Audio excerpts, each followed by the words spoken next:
Hey, what's up with it? It's your boy Spade, and today we're going over Legend of Mana, which was originally released back in July of 1999 in Japan and June of 2000 here in North America. This is actually the fourth game in the Mana series after 1995's Seiken Densetsu 3. Or better known as Trials of Mana here in the US. It's a unique style of gameplay, and it kind of lacks a clear storyline because of a more non-linear approach, or pretty much you do a bunch of quests that shape a story. It starts with an unnamed hero, and you restore the land of Fidel by creating a world around you. It's a very unique story, and it was one of the first, not really one of the first, but another action RPG that was on the PS1 that I really appreciated, because back then we didn't have a lot of action RPGs. It was more turn-based RPGs in that time. The ones that were action RPGs were more like Legend of Zelda clone type things, and I really didn't get into those, but this one was a solid action RPG.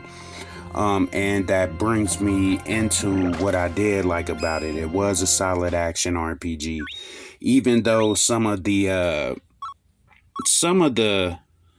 techniques and weapons were kind of wonky, but it was a pretty solid action RPG. Also, another thing they added in the new version of it was Ring Ring Land, and it was pretty much like a Digimon or Tamagotchi style game that you played with your pet to kind of get their levels up.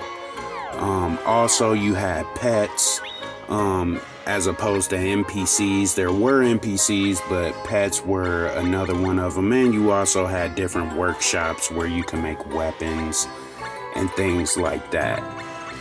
What I kind of didn't like about it was, one thing that made it unique was really the lack of a main story, because I believe there's 3 main arcs. You have to finish one of the 3 main arcs in order to access the last mission, which is pretty much like the end of the game. But it's not really clear how you get to these arcs and complete them, and then there's just things you can miss out on if you don't do certain things right, or if you don't set up your land correctly.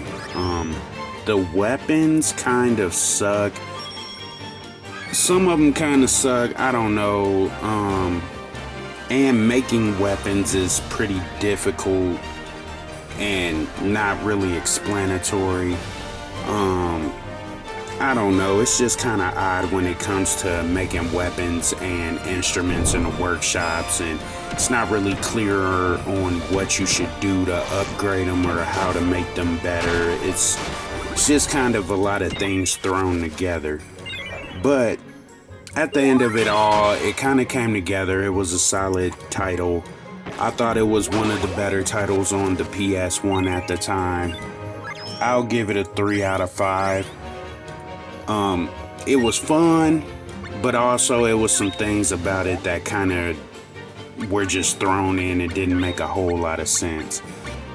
I appreciate you guys. Love you all. Like,